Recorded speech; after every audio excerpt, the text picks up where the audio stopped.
role, we are not just looking into challenging behaviors, but what we are doing is also looking into what are the good behaviors that we want to teach our children.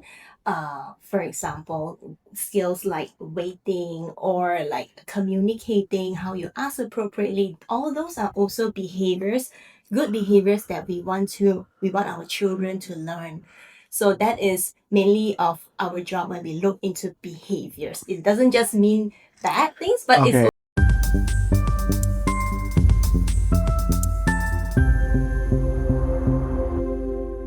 This podcast shares personal stories and professional insights, but it's not a substitute for medical advice or therapy.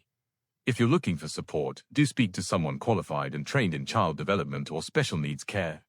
You'll find the full disclaimer on the screen and in the show note.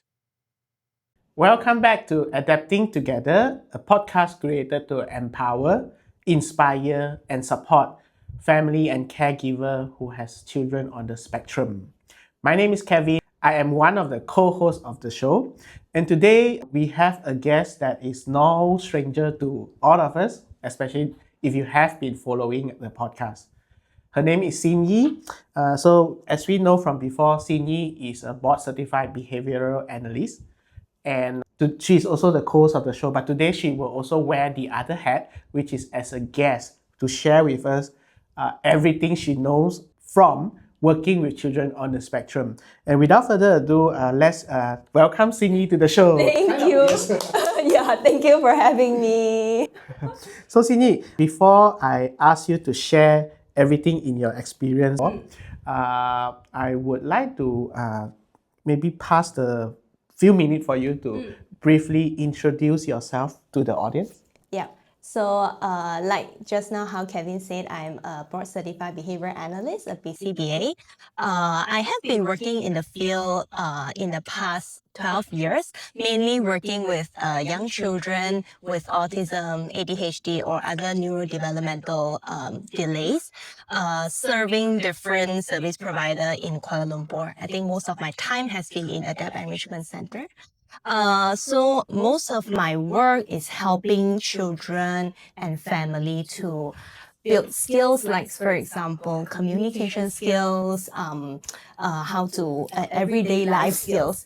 And I actually started my career as a behavior analyst in where I work one-to-one with the children. But over the years, I have my work has evolved into more of a behavior analyst where I plan interventions for children, and then I do a lot of my time also spent on supervising, providing supervision for people who wants to get a credential from the board, and doing staff training, parents coaching, and teachers who also work with children with autism. Yeah.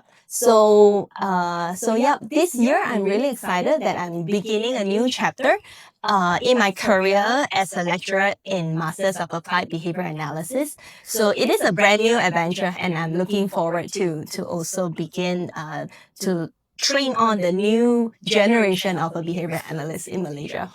Wow, so Yeah. 12 years is a long time working with children one-to-one, and then probably you realize that the impact could be larger if you can also bring up a new group of people to widen the reach to support more children and more families. Correct. So I always enjoy also not just helping the children, but I think also helping the families to improve their quality of lives and to get more independence and be more successful in life. Therefore, I also try to venture to more academy now to just build the new generation to help more people in needs. Yeah. Which dealing with different group of behaviors. Correct. Yes.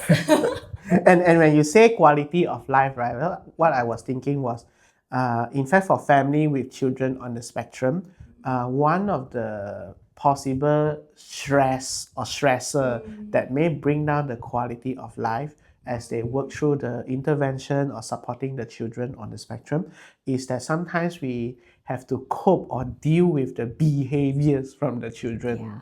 And oftentimes when we hear the word behavior, maybe the mental image that comes out is problem, bad behaviors, that the children is not listening to instruction and whatnot. So as a board certified behavioral analyst, what does the term behavior actually means for you? I think that is also one of the biggest misconception. Like just now, when you say when we hear about the word behavior, all we think of is bad behaviors, right? Yeah. So, but in applied behavior analysis, behavior just simply means things that we do.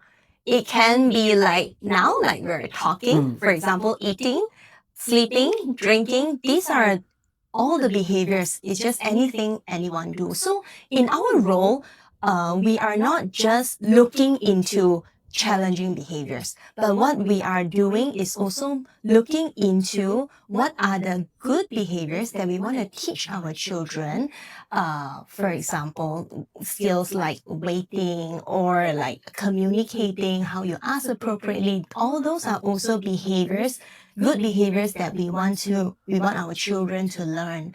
So that is mainly of our job when we look into behaviors. It doesn't just mean bad things, but it's Okay. also good things Okay. that we want to teach. So in general term, behavior is simply things a living human would do. Yes, Right? correct. Breathing also is a form of behavior. It's a but behavior, yeah. we are just more maybe accustomed by the society or culture that when we say behavior means someone is not behaving. And when Yes. someone is not behaving, that means Yeah. this person is not doing what we want this person to do, which may Correct. not all the time be appropriate as well. Yes. So in fact, behavior that are supporting or good one that we want to continue to encourage for it to repeat, like waiting in line, can ask Yes. properly and Yeah. whatnot, right? Yes. But then when parents have to deal with their children or their child at home or in different settings, Okay. Yeah.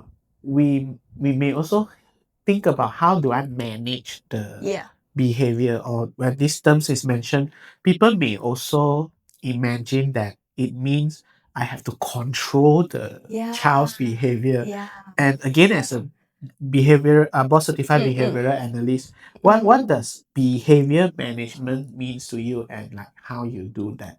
Yeah, so I think in ABA, behavior management, I know the word management can sound like Very controlling. heavy. Yeah, like I controlling my children so that he'll be very obedient or obey whatever that I want to say. But in ABA, I think behavior management is more of understanding why the behavior happens instead of right away the shortcut, how do I stop it? Like temporarily stop him from crying or shouting or the behavior that we don't want to see. So I think to understand it, we have to also analyze what's happening when the behavior happens, using the behavior analytic lens to see it. What's the reason or what is the child trying to communicate at that moment? So Okay. that's the first step before we even talk about how to do it. Okay, so sorry, do you mean like every behavior the child do is actually there might be a message that the child is trying to communicate? Definitely. It's just like coming back. I feel like maybe I can give an analogy, like even when we do something, like if I send you, say like I send you a message, there must be a reason whether I maybe asking for attention, I want to chat with you, or like I'm asking for help, or there are all sort of reasons I'm asking for a thing, right? That could be a reason. So same goes to our child too. Whatever that we are doing a behavior, there must be a reason. I like bang table also because maybe I'm not happy with what you say. So Maybe, I'm trying to tell you something, but it's not Yes. verbally, but maybe Yes. through my action. Yeah, so I feel that is also one of the message that I want to send out. Like every behavior happen, there must be a reason. So we as adult or parents to look into before we solve it, before we think of how can I stop it. Let's just take a step back and look into and understand why the child behave in that way. Is it okay to let's say explain this with an example? Like let's say a child hits another child who takes their toy. Then how do you how does the behavior management, the analysis take part? Yeah, so if I say like a child, right, he hits some other to get the toy, so I'm gonna think that I will be curious, is there any skills missing in there too, right? Like does he knows how to how to advocate for himself, ask the kid to give back whatever that he wants. Does he has a waiting skills? Like I will think through like the skills that he lack of. Can he also ask for things appropriately? And what's the reason? Like when the behavior happened, what happened before? Does anyone how does the kid take away his toys, right? So I think with all that information, that could better help me to plan for an intervention. If say like this kid has hasn't mastered the skill of asking for things that he wants, then I might focus on teaching the kid that skill instead of tell him don't hit, keep your hands nice, and that's it and full stop. But that kid at that moment, he still didn't get the thing that he wants. So there's no skills teaching at that and that not being scenario. learned by the kid. So most likely the kid will repeat the same thing in the same Correct. context or situation. Yes, correct. It sounds like in this kind of situation, actually both kids also need to learn something. Yeah, Maybe true. the person who Yes. take away the toy was the person who triggered this Correct. reaction. Yeah, correct. Yes. But I think most of the time Mm. parents might have maybe we have a perception that hitting is wrong. So when we see Yeah. our child hit someone, we were out of our automatic responses like, hey, cannot like that, cannot like that. Of So we course, might actually of be course, focused on the negative consequences of this action. Yeah. Too And- much. Yeah. Yeah, and we Yes. never take a step back to Yeah. figure out like what actually caused my son or my child to hit someone else. And Correct. therefore we miss out the teachable moments. Correct. Yeah. Correct. Yes. Yes. So that's what Mm. behavior management means. We Correct. try to be curious about why you do this, Yeah. and then we try to figure out what is the main cause, and we teach them different way of responding to the Correct. I can also use the word like a replacement behavior, like always we use that term. So we want to think of how I can also meet the needs of that child, but because he's using an undesired way to express or to communicate, so I'm going to think of a replacement behavior which is more appropriate in that context for him to get what he wants, whether it's attention or things or for people or etc. Yeah. Mm. Yeah. And when situation like this, I think is going to be like in a way stressful to the child themselves also with different kind of stimuli or like lighting sensory needs. differences, right? Okay. Yeah. So sometimes the child may engage in behaviors that appears a bit challenging in our eyes, like meltdown, throwing tantrum, or throw things away, or just shouting or whatnot. What could be the reason that they engage in these kind of behaviors, and what kind of message they try to tell? Yeah, so I think every behavior, it happens for a reason. So just now we covered one, it could be the children wanted for things, right? So there are other reasons to like, say for example, some of the children has certain behaviors to fulfill their sensory needs. That is one.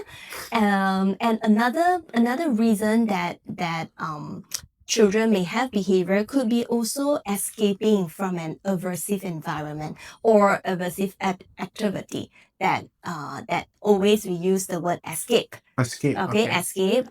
Using a not desired behavior to escape from a certain activity or can be a certain person or place. And I can teach you all like the short form. We always use like sensory, the word SEAT. Sit, right? Sensory is for the sensory needs. Then escape is the one that we just now I said for the avoidance behavior. And then for A is for attention. So some of a kid might use behavior to communicate that they want attention, whether or not it's from adults or from any people around them. And then T is for tangible. So tangible is for things. Something they can correct. see and touch. Yes, correct. So there are multiple reasons. So behavior Of course, there can be a combination too. It doesn't have to be so straightforward, just that particular reason, but it can be also a combination of reason when behavior happens. So sometimes when we do assessment, we will right away take some data, then from the data to conclude, whether this behavior, what's the reason behind it, what's the purpose behind it. Okay, Yeah. so and when we understand the real purpose, we can then design a replacement Correct. behavior or Yes. address their real needs. Yes. Okay. Then I have a better intervention to really address what's the need. Yeah. So it all comes back to the adults. In the moment like this, we have to be able to gather ourselves and be present and slow down Yes. and not just respond to the behavior, Yeah. but step back and see what can I do differently and to support the child. Yeah. Actually. Correct. I think getting enough information, like be observant and getting enough information is also important. Like sometimes when there's not enough information, then it's very hard for us to tell why is he behaving in that way. So then it will also affect a more effective intervention to help to support the children. Yeah. Yeah, so I was thinking if a child can learn that, use this behavior can help me to escape. Yeah. If I do this, it can get the attention that I want. If I do this, I can get the tangible things that I want again. So Correct. that means they actually can learn. Of course. They learn through Yes. maybe try and error and Yes. the previous experience. I cry, I really get attention. The Correct. parents really come over Yeah. and say, how are you? So I really get the attention. So they can relate and learn. So Yes. does it mean that behavior is not something we are born with, but is something Yeah. more we learn over time? I actually think both ways. I believe children do have different temperament. Like some were more cautious, some were more sensitive. Maybe some children are more active. Okay, so just like you and me, we do have different characteristic and temperament. But I think in applied behavior analysis, we also believe that our behaviors is shaped by the consequence, and I learn through the consequence. Yeah. So you say like, it's just like us also. Like, for example, right now, like just this morning, I already learned that, coming in here very less likely I'll have jam, right? So I know what time to predict to come in here so that I won't be late.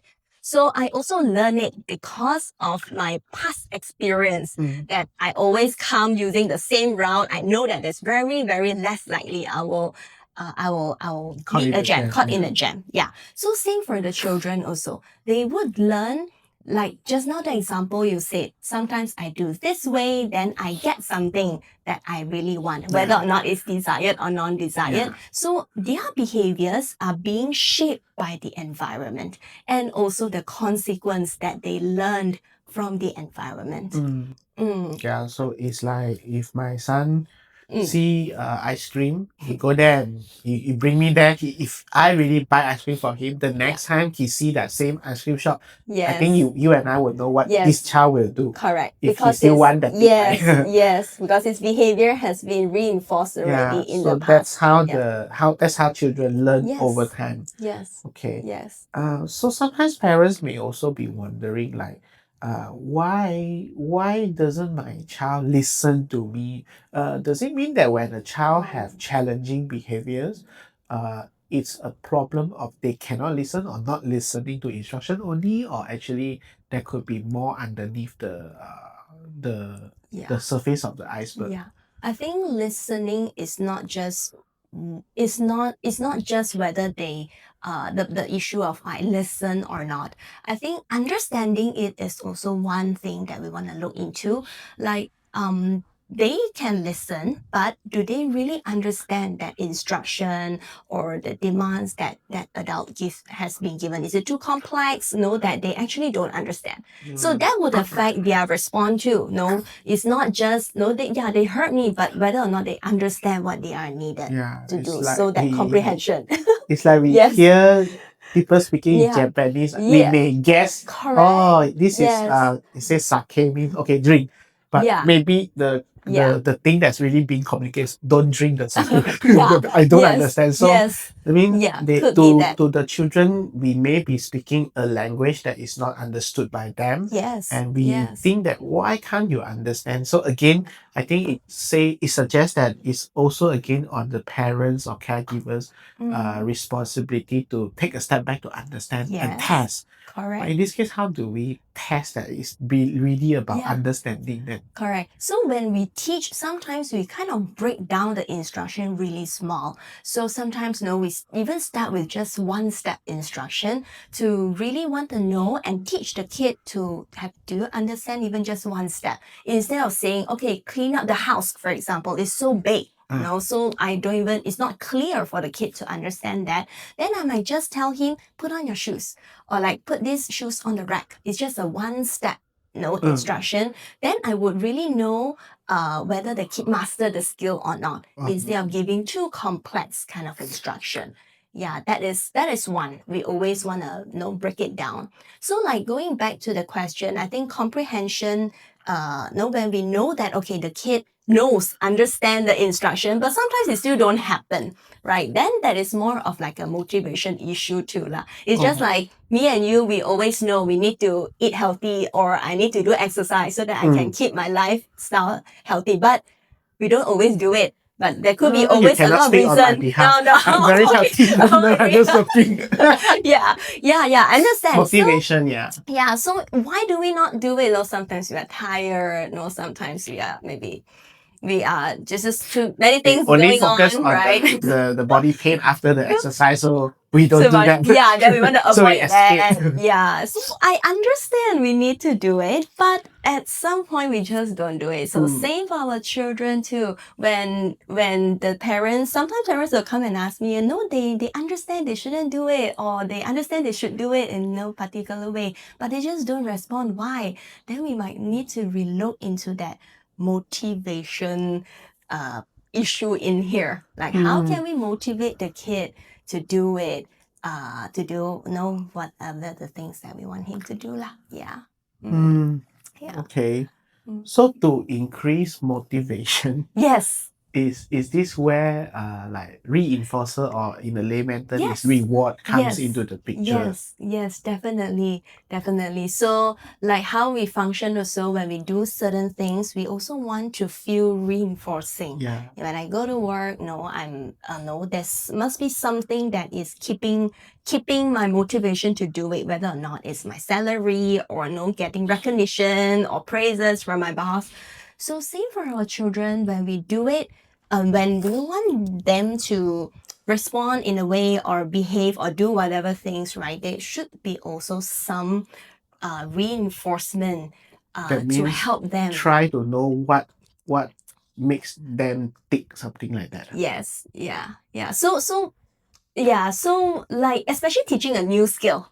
Yeah. So imagine if a kid doing toilet training for the first time, he pees in the toilet bowl, then we might give him a lot of praises. We want them to know that yes, this is the positive behavior. Correct, the positive behavior that we want you to continue. But over time, whether or not we still want to rely or use the same amount of reinforcement to want him to do that, that is also another concern. A lot of people might also ask the question like, will he just do it because without the reward? Yes. But I think that's also important to look into how we slowly, in the term we call it fading, how we slowly fade off reduce it. Yeah. Maybe another example also could be like riding a bicycle. So when a kid rides a bicycle, sometimes we'll have the two additional wheels, right? The support. Left and right. Yeah. So that they feel more successful, easier. But over time, how we want them to just ride on the two wheels, we might also slowly remove Take out one first. Take out three. Yeah, last time I take out my time is take out one, so got center one and either side one. Yeah. And then the weird shape one can ride it. Okay, both also can. Yeah. Then you feel more confident. Yeah. So So that fading works the same. I think reinforcement also works the same. Like we slowly want to fade so that naturally the kid will just do it without relying too much on this external reinforcer. Okay. Yeah. Means in a situation where the rewards is not there, these kids will also do the same behavior. Something like that, right? Yes. I read from online, Yes. some people say, some people ask like, what is ABA? Then I see someone respond, it's a social media there lah. So someone respond, ABA is about teaching children to do something and give them reward.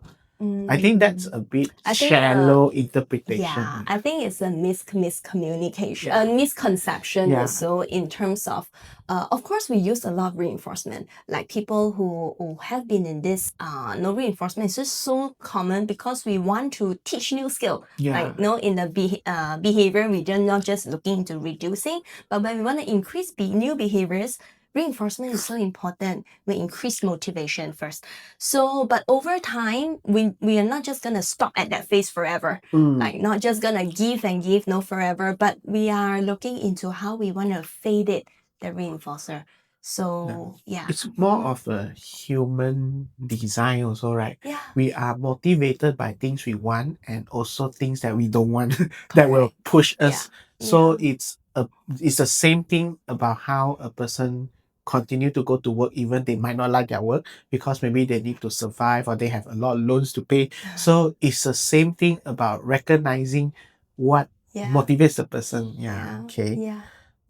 So maybe now is the right time to ask, like, how do we know that this is the right time to fade off or reduce or remove the rewards? Yeah, I think that's a good question. So often, when we have our intervention, we probably we will have our data and information.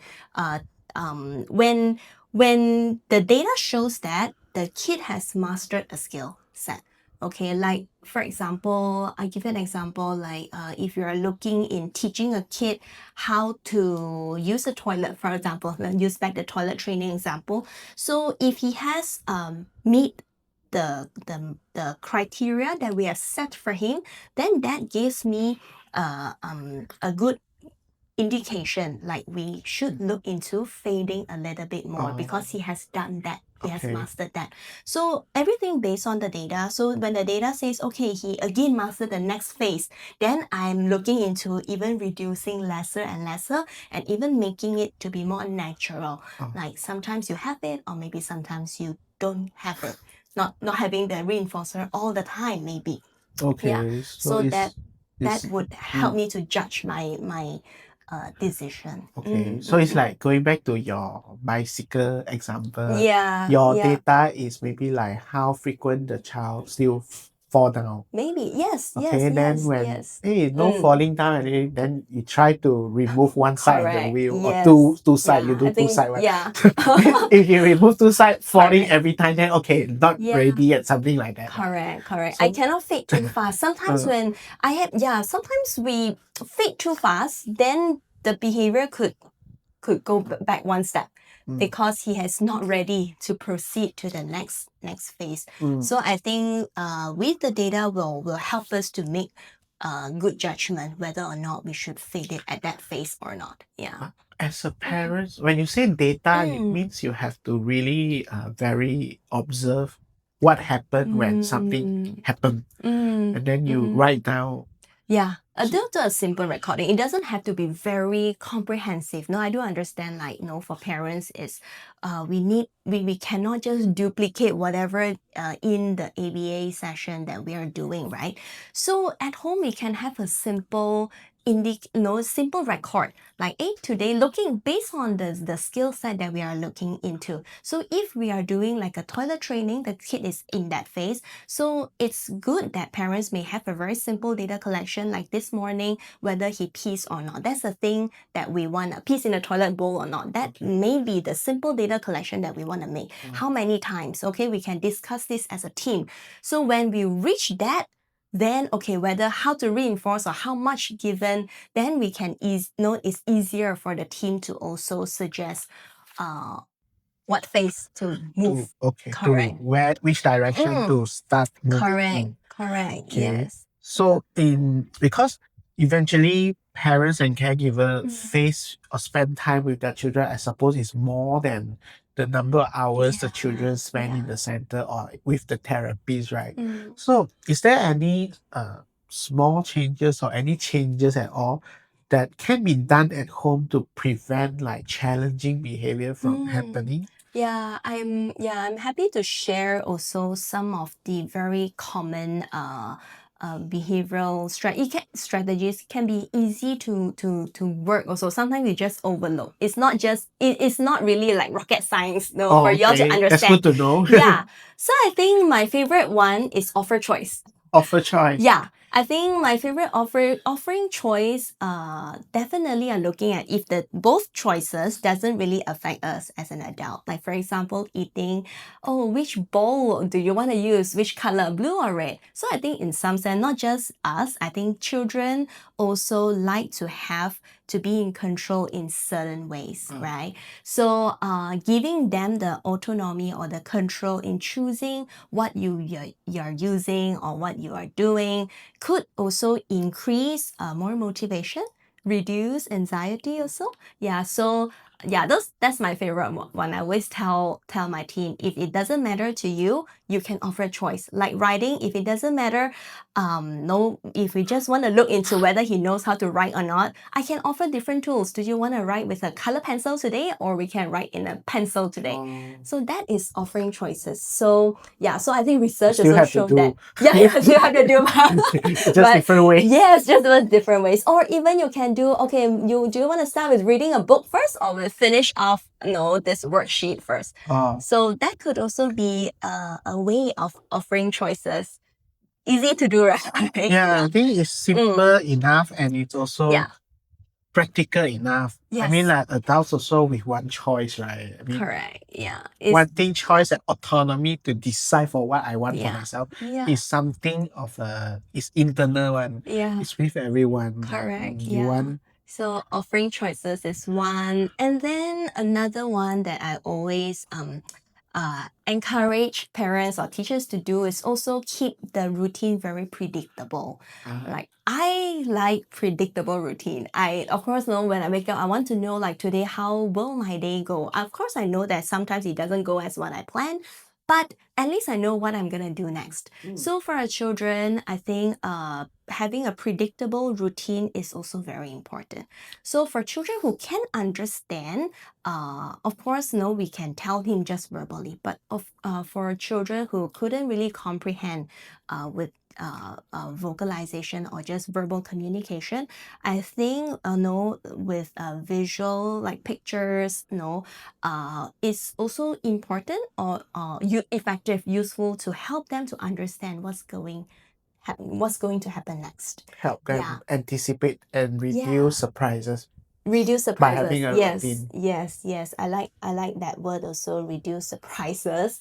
So that it's more predictable and they already know what's gonna happen and less likely challenging behaviors will come out when surprise! No, today we are going somewhere new. And they cannot cope with the changes. So a bit more planning and thoughtfulness for the parents and caregiver True. can work wonders in this sense, right? Yes. Okay. Yeah.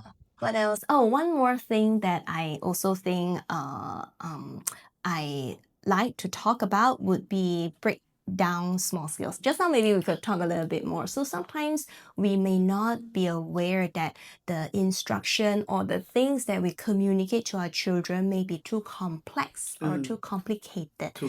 Too big. Yeah, sometimes in a sentence there are so many multiple things that we want our children to achieve. So when the instruction is too difficult, most likely we could see behavior might happen or they might not respond in the way that you want them to respond. So keep it short, keep it simple, and we might higher chances we might see the outcomes that we want to see in our children. So it's like if I want the kids to pick up diaper, put in the trash and wash his hand, instead of telling him pick up the diaper and put in trash and wash your hand, I should say first stage, pick up the diaper. Once we know that we really successfully do that, understand the instruction. Second one, okay, throw at the trash there. show already, then okay, go wash hand. Can, So yeah, we next yeah. time do very consistent, then we do 2 step, Correct. Yeah, but not You straight get away it already. Yes. Yeah, so Yes. that's the Yeah. saying that how do you eat an elephant? Of course, we don't really eat that, but it's to cut it into Yeah. pieces. Correct. Yeah. Small enough that your kid can get it. Yeah. So of course, when they already can comprehend, then it's time for me to add on more complex. And in the end, it might become very natural to just say 3 things at once because he can already understand. Yeah. And I think I learned from you before is even actually brushing teeth, there are so many steps that to us it's just 1 step, but actually when you really observe, even adult brushing, we have few steps on take out the toothpaste, squeeze, and then put down, and then only brush. How to brush also. So is that we take for granted that is 1 action, but actually that action have multiple mini action. And if you are parents and caregiver, you give it a try. If you feel that your child is not cooperative or have challenging behavior, breaking it down to simple step by step and do 1 step first before you move on really can work wonders. Yes. Then you realize, hey, my child is a bit different in a good way. Yes. It's not just that he don't want to do. Actually, maybe in the start, when you do it in the start, it's just maybe he doesn't comprehend yet the complex. Too difficult. Yes, too difficult for them. Yeah. Okay, that's a lot of good idea. Anything else? Right. So I have one more is about transition. I think a lot of times parents will come in and tell me that whenever we want him to say no, finish already, then we will see behavior, especially something that are enjoyable. And something that they find it very enjoyable, where the playground or iPad, like you said, right? It's so difficult to bring him to another play skill or anything that they want them to do. So I think for that sometimes the common ones that we do could be like the term we call it foreshadowing, but it means like countdown to the time. So we can give them like a warning or so. Okay, 5 more minutes, then we're gonna go to another place. So give them enough prediction when it's gonna end. Okay, when it's end, what I'm gonna do. So that would also better to reduce the anxiety, to also reduce challenging behaviors that happen because of the transition.